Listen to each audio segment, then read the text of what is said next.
नमस्ते बच्चों। आज ये रिवीजन सीरीज का सेकंड वीडियो है जो कि haloalkanes and haloarenes chapters का है। तो चलिए स्टार्ट करते हैं। तो सबसे पहला जो टॉपिक है वो है क्लासिफिकेशन। ठीक है। और क्लासिफिकेशन में सबसे पहला पॉइंट आता है based on number of halogen atoms. ठीक है। अब देखो यहाँ पे नंबर ऑफ हैलोजन एटम्स के बेसिस पे ये है कि एक कंपाउंड के अंदर एक हो सकता है, दो हो सकता है, चार हो सकता है, 10 हो सकता है। ठीक है। तो अगर किसी कंपाउंड में एक है तो उसको क्या बोलेंगे, मोनोहेलाइड्स। दो है तो डाइहेलाइड्स। और दो से ज्यादा है तो क्या बोलेंगे, पॉलीहेलाइड्स। तो पहला क्लासिफिकेशन यही है। अब मोनोहेलाइड्स को फर्दर क्लासिफाई किया गया है कि वो किस तरीके के कार्बन से अटैच्ड है। sp3 मतलब अगर कार्बन के पास केवल सिंगल बॉन्ड्स है और हेलोजन अटैच्ड है। और sp2 का मतलब है कार्बन के पास एक डबल बॉन्ड है और उस पे हेलोजन अटैच्ड है। ठीक है। तो अब कार्बन कौन सॉरी हेलोजन कौन से कार्बन के साथ अटैच्ड है, sp3 वाले के साथ या sp2 वाले के साथ। अब sp3 के साथ अटैच्ड है तो तीन ऑप्शन है। हम अल्काइल हैलाइड्स भी बोल सकते हैं। अगर कुछ इस तरीके का हैलोजन है तो क्या बोलेंगे, अल्काइल हैलाइड, जैसे मिथाइल क्लोराइड, इथाइल क्लोराइड, इस तरीका। और अगर बेंजीन के नेक्स्ट कार्बन, आपके पास एक बेंजीन रिंग है, उसके नेक्स्ट कार्बन पे अगर कोई हैलोजन है तो क्या बोलेंगे, बेंजाइल हैलाइड, ये वाला। और अगर आपके पास कोई ओपन चेन है और उसमें डबल बॉन्ड है और डबल बॉन्ड के नेक्स्ट कार्बन पे अगर हैलोजन है तो उसे क्या बोला जाएगा, एलाइल हैलाइड। ठीक है। तो यहाँ पे इन तीनों में ही, अल्काइल हैलाइड में, बेंजाइल हैलाइड में और एलाइल हैलाइड में, सब में ही कार्बन जो सॉरी हैलोजन जो अटैच्ड है वो एक sp3 कार्बन के साथ अटैच्ड है। अब यहाँ पे sp2 के कैटेगरी में आता है vinyl halide and aryl halide. Vinyl halide का मतलब है कि आपके पास डबल बॉन्डेड है, कार्बन है और उस कार्बन पे ही हैलोजन अटैच्ड हो गया और ये एक ओपन चेन का पार्ट है, तो इसे क्या बोला जाएगा, विनाइल हैलाइड। और अगर आपके पास एरोमेटिक कंपाउंड है लाइक बेंजीन, और बेंजीन में तो हर कार्बन पे ही डबल बॉन्ड होता है, तो इसमें किसी एक कार्बन पे अगर हैलोजन अटैच्ड हो गया तो उसे क्या बोला जाएगा, एराइल हैलाइड।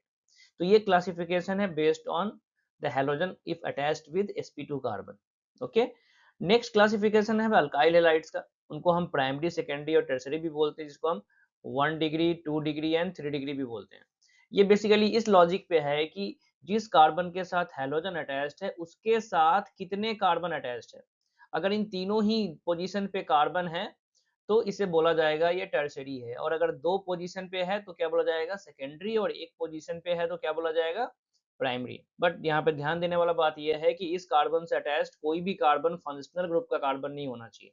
जैसे मान लो अगर यहाँ पे मैं बोलता हूँ कि कार्बोक्सिलिक ग्रुप अटैच्ड है, तो फिर इस कार्बोक्सिलिक एसिड के कार्बन को काउंट करके कोई फायदा नहीं है। ठीक है। तो ये था क्लासिफिकेशन। नेक्स्ट चलते हैं nature of C X bond. इसमें बस दो पॉइंट आना चाहिए कि जो सी एक्स बॉन्ड है वो पोलर होता है। अब पोलर क्यों होता है, बिकॉज यहाँ पे कार्बन और हेलोजन में डेल्टा ई एन वैल्यू मिलता है ग्रेटर देन जीरो। मतलब कार्बन का इलेक्ट्रोनेगेटिविटी जो है वो हेलोजन से कम होता है, तो इस पे कुछ पार्शियल नेगेटिव मिलेगा और उस पे क्या मिलेगा, पार्शियल पॉजिटिव। मतलब इस बॉन्ड को बोला जाएगा कि ये क्या है, ये पोलर कोवलेंट बॉन्ड है। ठीक है। कौन सा बॉन्ड है ये, पोलर कोवलेंट बॉन्ड है। इसके कारण से जो अल्काइल हैलाइड है वो कुछ पोलर नेचर दिखाएगा और उसके कारण वाटर में थोड़ा बहुत सोल्यूबल भी हो जाएगा, बहुत ज्यादा नहीं, थोड़ा बहुत ही सोल्यूबल होगा। और उसके कारण वो आगे जाके देखेंगे कि वो रिएक्शंस भी सब्स्टिट्यूशन टाइप दिखाता है, आयनिक रिएक्शंस भी दिखाता है। नेक्स्ट टॉपिक अपना आता है method of preparation. Method of preparation में सबसे पहला पॉइंट है अल्केन्स का। अब अल्केन्स में रिएक्शन आता है कौन सा, फोटो हेलोजिनेशन। ठीक है। यहाँ पे आता है फोटो हेलोजिनेशन। अब इसमें क्या होता है, अल्केन को हम हेलोजन के साथ रिएक्शन कराते हैं इन प्रेजेंस ऑफ लाइट, तो हमें मोनोहेलाइड्स मिलता है अगर यहाँ पे अल्केन जो है वो एक्सेस अमाउंट में है तो। और अगर हेलोजन एक्सेस में हो गया तो फिर आपको पॉलीहेलाइड्स मिलेगा। ये रिएक्शन हमने ऑलरेडी अल्केन में भी डिस्कस किया है। ये फ्री रेडिकल सब्स्टिट्यूशन को फॉलो करता है, तीन स्टेप में होता है, initiation, elongation and termination. Initiation में हेलोजन का ब्रेकडाउन होता है दो हेलोजन फ्री रेडिकल्स में। फिर अगले स्टेप में जो कि इलोंगेशन है, इसमें अल्केन जाके एक्स के साथ रिएक्शन करके हमें आर एक्स देता है, और सॉरी आर एक्स नहीं देता है, यहाँ पे हमें आर फ्री रेडिकल मिलता है, सॉरी यहाँ पे हमें आर फ्री रेडिकल मिलता है और एच एक्स मिलता है, और ये आर फ्री रेडिकल जाके X2 के साथ रिएक्शन करके हमें क्या देता है, आर एक्स देता है और एक्स फ्री रेडिकल देता है। फिर आगे जाके टर्मिनेशन स्टेप होता है और रिएक्शन बंद हो जाता है। तो अल्केन हैलोजन के साथ रिएक्शन करेगा तो हमें अल्काइल हैलाइड मिलेगा। अब इसके केस में मैंने बोला था कि एक क्लोरीनेशन भी होता है, ब्रोमिनेशन भी होता है। बिकॉज़ इस रिएक्शन में रिएक्टिविटी ऑर्डर होता है F2 greater than Cl2 greater than Br2 greater than I2। Fluorine बहुत फास्ट है, आयोडीन बहुत स्लो है। क्लोरीनेशन थोड़ा फास्ट है, ब्रोमिनेशन स्लो है, लेकिन इन्हीं को हम स्टडी करते हैं। तो ब्रोमिनेशन बहुत स्लो है, मतलब ये बहुत सिलेक्टिव है। ये हमेशा 3 डिग्री हाइड्रोजन को रिमूव करने की कोशिश करता है यहाँ से अल्केन से। ठीक है, और क्लोरीनेशन के केस में कुछ सिलेक्टिविटी फैक्टर लगाते हैं जो कि 1, 3.8 और 5 होता है 1 degree, 2 degree and 3 degree hydrogen के लिए। ठीक है, ये ऑलरेडी मैंने अल्केन्स वाली डिवीजन वाले में डिस्कस कर रखा है। नेक्स्ट है अल्कीन्स। अब इसके अंदर में आपको दो रिएक्शंस मिलेंगे। पहला रिएक्शन है HX जो कि मार्कोनिकॉफ रूल को फॉलो करता है। पहले यहाँ पे कार्बोकटायन बनेगा, पहले यहाँ पे क्या बनेगा, कार्बोकटायन बनेगा एक कार्बन पे, और उस पे फिर X माइनस अटैक करके आपको अल्काइल हैलाइड देगा। यहाँ पे मार्कोनिकॉफ रूल चलता है, स्टेबिलिटी ऑफ कार्बोकटायन बहुत इंपॉर्टेंट है। जितना ज्यादा स्टेबल कार्बोकटायन बनेगा वहीं पे आपका हैलोजन जाएगा। और दूसरा रिएक्शन है Br2CCl4 जो कि टेस्ट ऑफ अनसेचुरेशन है। टेस्ट ऑफ किसका है, अनसेचुरेशन है, मतलब ये अल्कीन और अल्काइन दोनों ही ये रिएक्शन देता है। इसमें डबल बॉन्डेड कार्बन पे आपको 2 ब्रोमीन मिल जाएगा। रिएक्शन इलेक्ट्रोफिलिक एडिशन का एग्जांपल है, लेकिन ये एंटी एडिशन को फॉलो करता है और यहाँ पे साइक्लिक ब्रोमोनियम आयन का फॉर्मेशन होता है। साइक्लिक ब्रोमोनियम आयन का फॉर्मेशन होता है, मतलब यहाँ पे इन दोनों कार्बन के पास एक ब्रोमीन कॉमन हो जाता है, बाकी बॉन्ड्स वैसे ही रहता है। फिर अगले स्टेप में यहाँ पे Br माइनस आएगा, एक कार्बन में बॉन्ड बनाएगा और एक बॉन्ड टूट के आपको डाइब्रोमाइड देगा। तो रिएक्शन इसीलिए एंटी बोला गया है। अगर यहीं पे अल्काइन होता तो हमें टेट्राब्रोमाइड्स मिलता।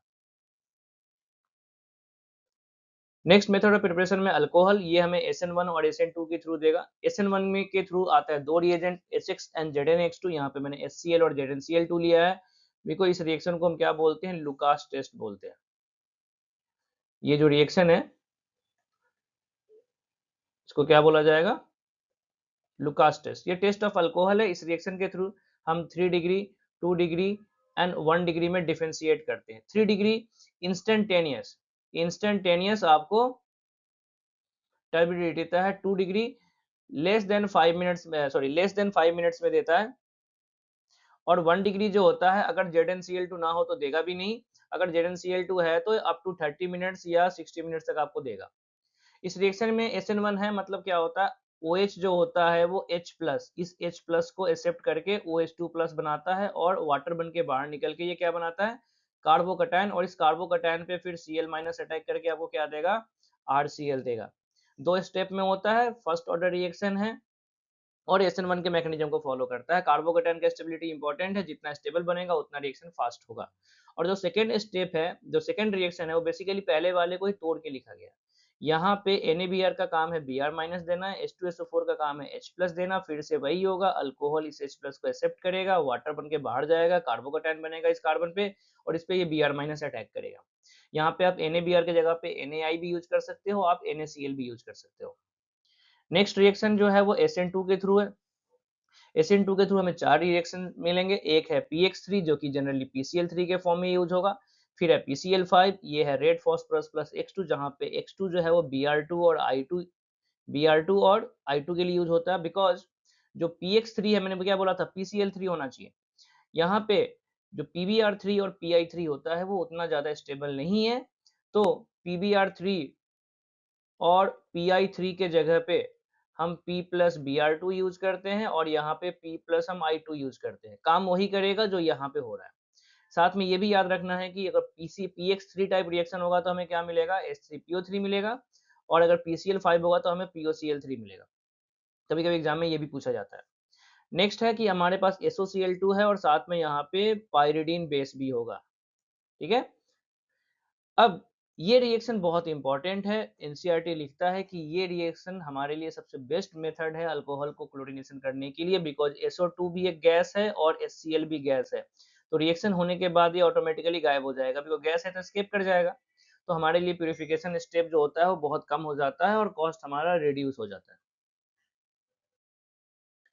नेक्स्ट हमारे पास है मेथड ऑफ प्रिपरेशन में ही हैलोजन एक्सचेंज रिएक्शन। इसके अंदर भी दो रिएक्शंस पढ़ने में, फिंकेल्स्टी रिएक्शन एंड स्वार्ट रिएक्शन। ये रिएक्शन जो है वो केवल अल्काइल आयोडाइड्स के लिए है। अब इस रिएक्शन में क्या होता है कि अगर आपके पास अल्काइल क्लोराइड या ब्रोमाइड, ये SN2 टाइप रिएक्शन है, अल्काइल क्लोराइड और ब्रोमाइड हो और Na को हम ड्राई एसीटोन के प्रेजेंस में रिएक्शन कराते हैं तो हमें अल्काइल आयोडाइड, इस मेथड से आपको केवल अल्काइल आयोडाइड मिलेगा, इससे फ्लोराइड क्लोराइड ये सब नहीं मिलेगा। ठीक है, तो दो चीज याद रखना है, reagent Na and dry acetone SN2 mechanism follow करता है। नेक्स्ट है स्वाट रिएक्शन, ये भी SN2 रिएक्शन का एग्जांपल है, इसके थ्रू केवल आपको अल्काइल फ्लोराइड मिलेगा। यहाँ पे फिर से अल्काइल क्लोराइड या ब्रोमाइड को हम मेटालिक फ्लोराइड के साथ रिएक्शन करते हैं, like AgF, SbF3, COF2, Hg2F2, इस तरह के रिएजेंट्स के साथ, तो हमें अल्काइल फ्लोराइड मिलता है। और इस रिएक्शन के थ्रू हम क्लोरोफ्लोरोकार्बन्स का यूज भी करते हैं। अगर मेरे पास CCl4 हो और उस पे मैं AgF से रिएक्शन कराऊंगा तो आगे जाके देखेंगे यहाँ पे क्लोरोफ्लोरोकार्बन्स भी इस मेथड से बनता है। नेक्स्ट है मेथड ऑफ प्रिपरेशन ऑफ हैलोएरिन्स। अब देखो, इसको बनाने का पहला मेथड है हैलोजिनेशन, जो कि इलेक्ट्रोफिलिक एरोमेटिक सब्स्टिट्यूशन रिएक्शन को फॉलो करेगा। इसमें बेंजीन या बेंजीन डेरिवेटिव पे हम हैलोजन्स यूज करेंगे। यहाँ पे Cl2 और Br2 कॉमनली यूज्ड है। आप यहाँ पे आयोडिनेशन भी कर सकते हो, लेकिन उसके लिए आपको ये रिएजेंट नहीं चाहिए, वहाँ पे कोई दूसरा रिएजेंट चाहिए होगा। वहाँ पे लाइक ICl और I2+HNO3 चाहिए। ठीक है, तो यहाँ पे दो स्टेप में रिएक्शन होता है। पहले स्टेप में सिग्मा कॉम्प्लेक्स बनता है, दूसरे स्टेप में वहाँ पे हाइड्रोजन का लॉस होकर एरोमेटिक कंपाउंड बनता है, वापस आपको यहाँ पे कुछ मिल जाएगा। अब अगर सपोज जैसे यहाँ पे CH3 लगाया गया है तो CH3 एक एक्टिवेटिंग ग्रुप है, होता है। अगर एक्टिवेटिंग ग्रुप है तो फिर ये क्या हो जाएगा, ये ऑर्थो पैरा डायरेक्टिंग होगा, इसलिए यहाँ पे ऑर्थो और पैरा पे लगा है। अगर कोई यहाँ पे डीएक्टिवेटिंग ग्रुप होता तो ये मेटा पे जाता, एक्सेप्ट हैलोजेंस के केस में। नेक्स्ट है सैंडमेयर रिएक्शन, ये डाइजोनियम सॉल्ट का रिएक्शन है। डाइजोनियम सॉल्ट पे Cu2H2 यूज करते हैं तो हमें हैलोबेंजीन मिलता है। ठीक है, अब इसी का एक और अल्टरनेटिव रिएक्शन होता है जिसको हम गैटरमैन रिएक्शन बोलते हैं। वहां पे हमें Cu नहीं, हमें Cu+Hx यूज करना पड़ता है, वहां भी प्रोडक्ट आपको सेम ही मिलेगा। लेकिन सैंडमेयर रिएक्शंस को बोलते हैं कि वो ज्यादा बेटर रिएक्शन देता है। नेक्स्ट है फिजिकल प्रॉपर्टीज। फिजिकल प्रॉपर्टीज में पहला पॉइंट है कि बॉइलिंग पॉइंट इनका हाइड्रोकार्बन से ज्यादा होना चाहिए, बिकॉज इसमें थोड़े से पोलर बॉन्ड्स मिलते हैं और हाइड्रोकार्बन में कोई पोलर बॉन्ड्स नहीं है। नेक्स्ट है आयोडाइड का ज्यादा है ब्रोमाइड से, क्लोराइड से और फ्लोराइड से। इसका रीजन है बॉइलिंग पॉइंट जो होता है वो मास का डायरेक्टली प्रोपोर्शनल है, तो जितना हेवी हैलोजन उतना बॉइलिंग पॉइंट ज्यादा। नेक्स्ट है बॉइलिंग पॉइंट डिक्रीज होता है, किसके साथ, ब्रांचिंग के साथ, बिल्कुल सही बात है, और मास के साथ बढ़ता है। तो बॉइलिंग पॉइंट जो होता है वो मास का डायरेक्टली प्रोपोर्शनल होता है और इनवर्सली प्रोपोर्शनल टू क्या होता है, ब्रांचिंग होता है, इसलिए ब्रांचिंग होने पे घट जाएगा, मास बढ़ने पे बढ़ जाएगा। नेक्स्ट है मेल्टिंग पॉइंट। मेल्टिंग पॉइंट में एनसीईआरटी में पॉइंट लिखा गया है कि अगर आपके पास पैरा आइसोमर्स है, बेसिकली ये एरोमेटिक के लिए लिखा गया है, कि अगर आपके पास पैरा आइसोमर्स है तो वो ऑर्थो पैरा से ज्यादा होता है, बिकॉज पैरा आइसोमर्स जो होते हैं वो ज्यादा सिमेट्रिक होते हैं, और जो ज्यादा सिमेट्रिक होगा उसका पैकिंग फ्रैक्शन ज्यादा बेटर होता है। और सॉलिड्स के केस में मेल्टिंग पॉइंट जो होता है वो पैकिंग फ्रैक्शन का डायरेक्टली प्रोपोर्शनल होता है। ठीक है, ज्यादा सिमेट्रिक स्ट्रक्चर, ज्यादा बेटर पैकिंग फ्रैक्शन, ज्यादा बेटर मेल्टिंग पॉइंट। नेक्स्ट है डेंसिटी। इसमें एक पॉइंट है, ये इंपॉर्टेंट है, कि यहाँ पर देखो, यहाँ ब्रोमो लिखा है, यहाँ आयोडो लिखा है, लेकिन यहाँ पे पोलीक्लोरो लिखा है, मतलब मोनोक्लोरो नहीं लिखा है। तो अगर आपके पास ब्रोमीन, आयोडीन और पोलोक्लोरो डेरिवेटिव्स हैं हाइड्रोकार्बन के, तो उसका डेंसिटी वाटर से ज्यादा होगा, मतलब ग्रेटर देन 1 ग्राम/ml होगा। बट अगर आपके पास मोनोक्लोरो डेरिवेटिव है, मोनोक्लोरो का होगा, तो उसका जो डेंसिटी होगा वो लेस देन 1 ग्राम/ml होगा। एनसीईआरटी में एक दिया हुआ भी है मिथाइल क्लोराइड, शायद इथाइल क्लोराइड दिया हुआ है, जिसका कुछ 0.79 समथिंग डाटा दिया हुआ है। उसके बाद डेंसिटी जो होता है वो मास का डायरेक्टली प्रोपोर्शनल होता है, तो नंबर ऑफ कार्बन बढ़ने से वो डेंसिटी बढ़ेगा, और हैलोजेंस के मास को इंक्रीज होने से भी आपका डेंसिटी बढ़ेगा। मतलब आयोडाइड्स का डेंसिटी जो होगा वो ज्यादा होगा ब्रोमाइड से, वो ज्यादा होगा क्लोराइड से, और वो ज्यादा होगा फ्लोराइड से। बात करते हैं सॉलिबिलिटी। तो मैंने अभी बोला था थोड़ी देर पहले कि अल्काइल हैलाइड्स में पोलर बॉन्ड्स मिलते हैं, और पोलर बॉन्ड्स मिलेगा तो वाटर में थोड़ा सा सॉलिबिलिटी आ जाएगा, बहुत ज्यादा नहीं आएगा, क्योंकि उसमें एक R ग्रुप भी है। तो लेस सॉल्युबल इन वाटर, लेकिन हाइड्रोकार्बन से बेटर होगा। रीजन, इसमें थोड़ा सा पोलर नेचर है। और मोर सॉल्युबल इन ऑर्गेनिक सॉल्वेंट, इसका रीजन कौन है, R ग्रुप। देखो R जो है वो नॉन पोलर स्ट्रक्चर है। अब बात करते हैं केमिकल प्रॉपर्टीज, मतलब रिएक्शंस का। तो अल्काइल हैलाइड एसएन रिएक्शन देता है, इलेक्ट्रोफिलिक एडिशन रिएक्शन देता है, और मेटल्स के साथ रिएक्शन देता, सॉरी, एसएन रिएक्शन देता है, एलिमिनेशन रिएक्शन देता है, एंड मेटल के साथ रिएक्शन देता है। पहला है न्यूक्लियोफिलिक सब्स्टिट्यूशन रिएक्शन। मैं वन बाय वन सारे रिएक्शंस की बात करूंगा। ये है एक्वस KOH। मेजरली ये रिएक्शन SN2 को फॉलो करता है और आपका प्रोडक्ट क्या बनता है, अल्कोहल बनता है। ठीक है, जहां भी मैं SN2 बोलूंगा मतलब वहां पे आप सोच लीजिएगा कि ये रिएक्शन या तो 1 डिग्री देगा या 2 डिग्री देगा अगर मैं SN2 की बात करूँ तो। और जहां पे मैं SN1 बोलूंगा वहां पे जनरली वो रिएक्शन 3 डिग्री बेंजाइलिक या एलाइलिक देगा। वाटेड ये रिएक्शन इसको बोलते हैं हाइड्रोलिसिस। ये रिएक्शन SN1 देता है तो इसको बोला जाता है प्लेन नॉर्मल हाइड्रोलिसिस बोलते हैं, इसको बोला जाता है अल्कलाइन हाइड्रोलिसिस बोला जाता है। एक्वस KOH और एक्वस NaOH को हम अल्कलाइन हाइड्रोलिसिस बोलते हैं। नेक्स्ट है NOR माइनस, ये हो गया विलियमसन ईथर सिंथेसिस। इसमें हमें ईथर मिलता है और ये रिएक्शन भी SN2 को फॉलो करता है। नेक्स्ट है NaI, ये अभी आ गया हैलोजन एक्सचेंज रिएक्शन वाला फिंकेस्टीन रिएक्शन। ये भी रिएक्शन जो है वो SN2 को फॉलो करता है।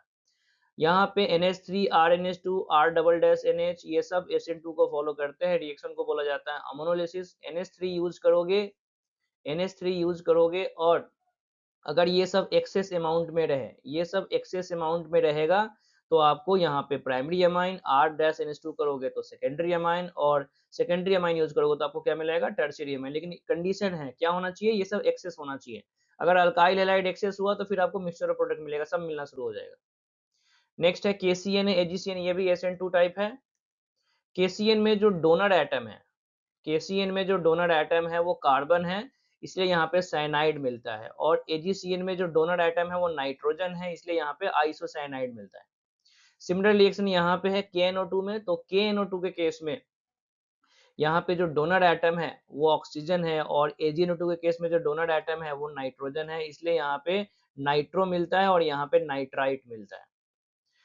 नेक्स्ट है RCO माइनस Ag, तो यहाँ पे ऑक्सीजन पे निगेटिव है तो यहाँ पे हमें क्या मिलेगा, एस्टर मिलेगा। LiLH4 ये हमें H माइनस देता है तो ये X को हटा के H देगा, इसलिए यहाँ पे अल्काइल हैलाइड देगा। और इसमें एक लिमिटेशन है कि 3 डिग्री अल्काइल हैलाइड ये रिएक्शन नहीं देता है। ये रिएक्शन भी SN2 का टाइप है, ये रिएक्शन भी SN2 का ही टाइप था, ये silver salt of carboxylic acid. Next है ऑर्गेनोमेटालिक कंपाउंड्स पे अगर रिएक्शन कराया जाए अल्काइल हैलाइड का तो हमें अल्केन्स मिलता है। तो इसमें मैक्सिमम रिएक्शन जो है वो SN2 ही है, बस एक ये रिएक्शन था जो SN1 था।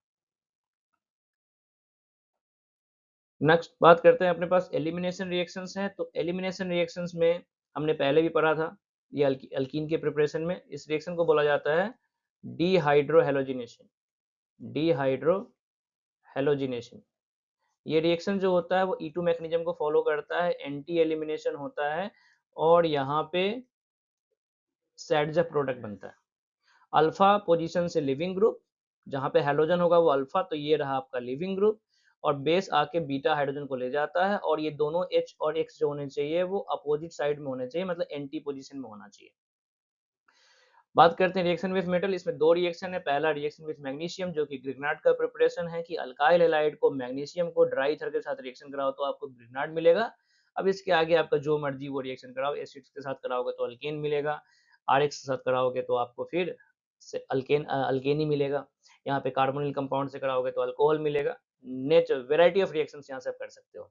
नेक्स्ट है उर्ज रिएक्शन जो हमने अल्केन के प्रिपरेशन में पढ़ा था कि अल्काइल हैलाइड को सोडियम के साथ फिर से ड्राई ईथर के साथ रिएक्शन कराओगे तो हमें सिमेट्रिकल अल्केन मिलता है। इसका लिमिटेशन था 3 डिग्री ये रिएक्शन नहीं देता है, 3 डिग्री अल्काइल हैलाइड ये रिएक्शन नहीं देगा। ये रिएक्शन में आपको मीथेन कभी नहीं मिलेगा और ये रिएक्शन प्रीफर्ड होता है ऐसे अल्केन्स के लिए जिसमें even number of carbon atom हो। बात करते हैं रिएक्शंस ऑफ हैलो एरीन्स का, तो ये एसएन रिएक्शन नहीं देता है। एसएन रिएक्शन ये नहीं देता है, मतलब नहीं मैं SN2 की बात कर रहा हूँ ना ही मैं SN1 की बात कर रहा हूँ, ये एसएन रिएक्शन ही नहीं देता।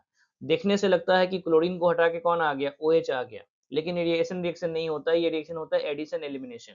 अब एसएन रिएक्शन क्यों नहीं देता है, तो बेंजीन से अटैच जो हैलोजन होता है वो रेजोनेंस करता है, और जब रेजोनेंस करता है तो इस पोजीशन पे बॉन्ड ऑर्डर बढ़ता है, मतलब यहाँ पे लिविंग ग्रुप टेंडेंसी घट जाता है। दूसरा, यहाँ से अगर X का लॉस हुआ तो जो कार्बोकैटायन बनेगा या जो पॉजिटिव चार्ज आएगा वो डबल बॉन्डेड कार्बन पे आएगा, और जो कि विनाइलिक टाइप का है जो कि अनस्टेबल पॉजिटिव चार्ज क्रिएट करता है। तो इन दो रीजन से एसएन रिएक्शन कभी भी एरोमेटिक हैलाइड्स नहीं देते हैं।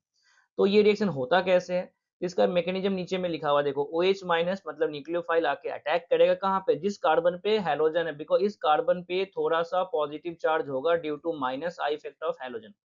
अब जब ये इस पे अटैक किया, कार्बोनेन बना और घूम फिर के वापस आके इसने Cl को रिमूव कर दिया। ये स्टेप स्लो है, मतलब रेट डिटरमाइनिंग स्टेप है, और इस रिएक्शन में OH माइनस जाके जस्ट ऐड हो गया, तो ये एडिशन रिएक्शन हुआ। और लास्ट वाले में क्लोरीन यहाँ से रिमूव हो रहा है, मतलब ये एलिमिनेशन स्टेप हुआ, जो कि नेक्स्ट आपको डायग्राम में दिख जाएगा। तो यहाँ पे ये जो फर्स्ट स्टेप है वो कौन सा है, वो एलिमिनेशन है। तो रिएक्शन दो स्टेप में हुआ, पहला एडिशन ऑफ न्यूक्लियोफाइल, दूसरा elimination of leaving group. Reaction देखने में ऐसा लगता है, लेकिन ये होता है एडिशन, एलिमिनेशन है। अब इस रिएक्शन में जो भी रेट है वो डिपेंड करता है कि कितना ज्यादा पॉजिटिव चार्ज है उस कार्बन पे जिसपे हैलोजन है, मतलब इस वाले कार्बन पे। जितना ज्यादा ये क्लोरीन या हैलोजन इलेक्ट्रोनेगेटिव होगा, उतना यहाँ पे रेट ज्यादा होगा। इसलिए इस रिएक्शन में जो आयोडाइड्स होते हैं वो ज्यादा, सॉरी, जो फ्लोराइड्स होते हैं वो ज्यादा बेटर रिएक्शन देते हैं क्लोराइड से, और ये ज्यादा बेटर देगा किससे, ब्रोमाइड से, और ब्रोमाइड जो होगा ज्यादा बेटर रिएक्शन देगा किससे, आयोडाइड से। जनरली ऐसे रिएक्शन में ये रिवर्स ऑर्डर मिलता है, आयोडाइड्स ज्यादा बेटर होते हैं ब्रोमाइड से, बिकॉज बेटर लिविंग ग्रुप होते हैं।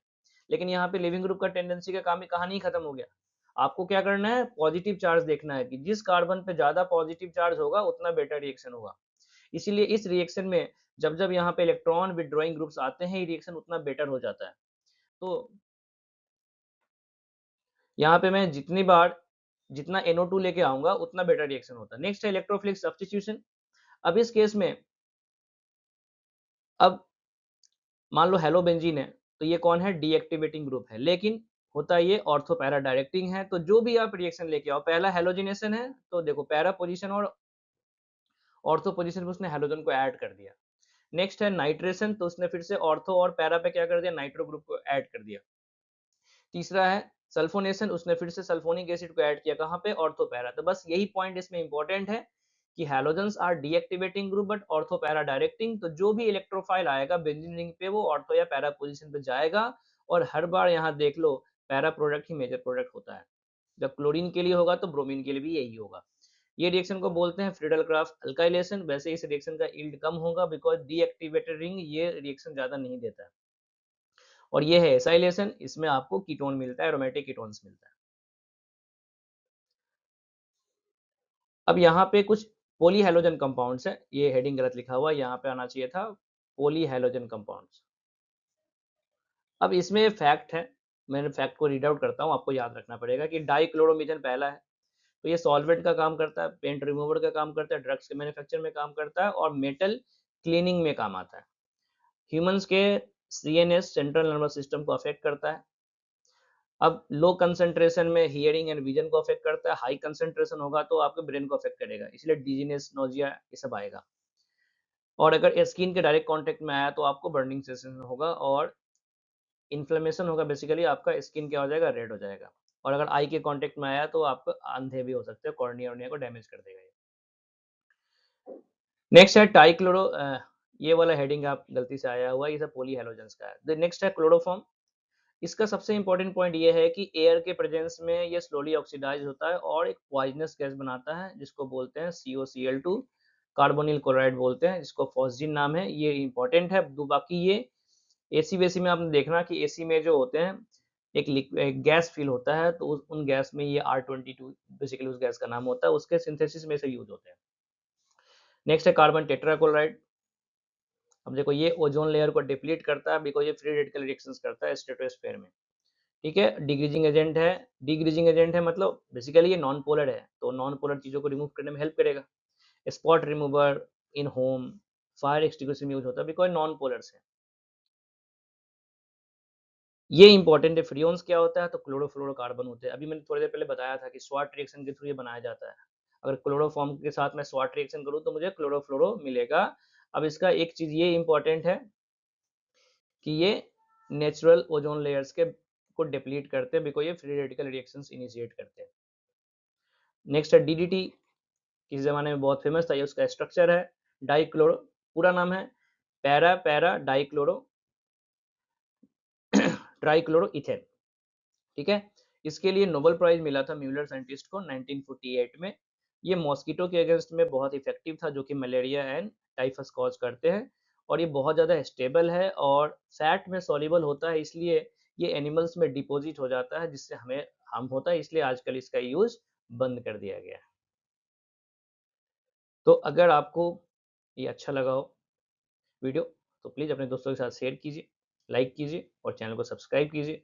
मेरे चैनल पे मैंने मैक्सिमम देखा लोग देख के चले जाते हैं, सब्सक्राइब नहीं करते हैं, तो अगर आपको ये कंटेंट अच्छा लगता है तो प्लीज़ सब्सक्राइब कीजिए और अपने दोस्तों के साथ ज़रूर से ज़रूर शेयर कीजिए, अगर आपको ये यूज़फुल हो रहा है तो। Thank you.